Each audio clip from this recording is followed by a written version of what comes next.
CM Revanth Reddy ఆధ్వర్యంలో విద్యారంగాన్ని బలోపేతం చేసేందుకు అన్ని రకాలుగా కృషి చేస్తున్నామని రాష్ట్ర రవాణా మరియు బీసీ సంక్షేమ శాఖ మంత్రి పొన్నం ప్రభాకర్ అన్నారు.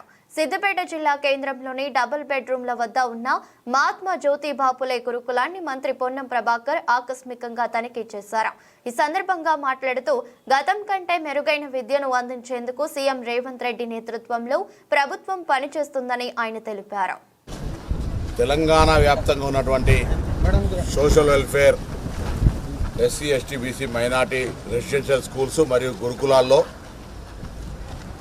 గతం కంటే మెరుగైన విధంగా ఉండే విధంగా అనేక రకాల చర్యలు ఈ ప్రభుత్వం తీసుకుంటుంది. రేవంత్ రెడ్డి గారి నాయకత్వంలో, బట్టి విక్రమార్క గారి నాయకత్వంలో ఏదైనా ఎక్కడైనా ఇబ్బంది ఉంటే ఆ నేరుగా ప్రిన్సిపాల్ను కానీ అక్కడ ఉండబడేటువంటి అధికారులను ప్రభుత్వం దృష్టికి తెమ్మని చెప్పి కోరుతాను. జిల్లా కలెక్టర్ల దృష్టికి తెమ్మని విజ్ఞప్తి ఇంతకుముందు చేయడం జరిగింది.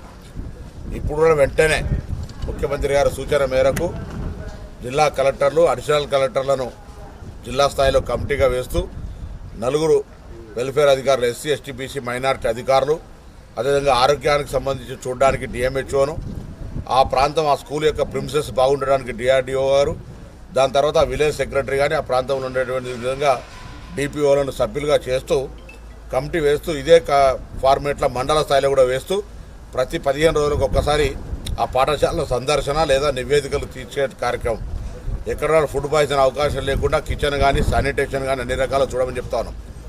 దాంతోపాటుగా ఇప్పటికే మేము మెస్ ఛార్జీలు, కాస్మెటిక్ ఛార్జీలు పెంచబడ్డాయి. ఫుడ్ మెనూ అందరూ మార్చుకోవాల్సిందే. ఫుడ్ మెనూ మారినాక అవసరమైతే ఒక పేరెంట్స్ కమిటీ పెట్టి వాళ్ళ ముందు దీన్ని పెట్టి నేను పేరెంట్స్ని కూడా కోరుతా ఉన్నా, పిల్లలకు ధైర్యం ఇవ్వండి, ఎక్కడ కూడా ఆత్మస్థైర్యం కోల్పోవద్దు. సమస్యలు ఉంటే తల్లిదండ్రుల ద్వారా కూడా ప్రభుత్వం దృష్టికి తేవడానికి అవకాశం ఉంది.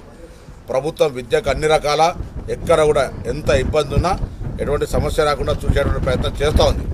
కాబట్టి దీని మీద కూడా రాజకీయం చేసే విధంగా 10 సంవత్సరాల అధికారం ఉన్న వాళ్ళు కిరాయిలు ఇవ్వలేక, మెస్ ఛార్జీలు ఇవ్వలేక, నిత్యం సరఫరా చేసిన ఫుడ్ సప్లయర్ కూడా పేమెంట్ లేని పరిస్థితుల నుంచి ఇవాళ వాటన్నింటిని స్ట్రీమ్లైన్ చేస్తూ ఉన్నాం. భవిష్యత్తులో గ్రీన్ ఛానల్ ద్వారా పేమెంట్స్ చేస్తాం, క్వాలిటీ ఆఫ్ ఫుడ్ ఇస్తాం, వాళ్ళకి సంబంధించిన అన్ని రకాల బట్టలు, పుస్తకాలతో సహా అన్ని రకాల టీచింగ్ రిక్రూట్మెంట్ చేసినాం, ఫిజికల్ టీచర్ను పెట్టినాం రిక్రూట్మెంట్ చేసి. సో వీటన్నిటి ద్వారా కూడా సమస్య లేకుండా చేయడానికి స్టేట్ కలెక్టర్స్ కాన్ఫరెన్స్లో కూడా చెప్పడం జరిగింది. సో వీటన్నిటి ద్వారా మేము ఎప్పుడు కూడా కన్సర్న్ ఉన్నాం. Don't do politics on childrens. If గవర్నమెంట్కి అయినా సూచన చేసుకుంటే మేము సానుకూలంగా వినడానికి సిద్ధంగా ఉన్నాం. బ్యాక్వర్డ్ క్లాస్ వెల్ఫేర్ తెలంగాణ మంత్రిగా మిగతా ఎస్సీ, ఎస్టీ, మైనార్టీ సంబంధించినటువంటి గురుకులాల్లో కూడా మాకు ఒక విద్యార్థి నాయకుడు కాబట్టి నేను మరీ కోరుతున్నా, ఆ యొక్క ఈ గురుకులాలు లేదా వెల్ఫేర్ హాస్టల్స్ నిర్వహించే సందర్భంలో ఎక్కడ ఏ సమస్య ఉన్నా దయచేసి ప్రభుత్వం దృష్టికి తీసుకురండి. పరిష్కారం కాకపోతే అప్పుడు మీరు తప్పకుండా మీ పోరాటం చేసి హక్కు ఉంటుందనే మాట మనం చేస్తాను.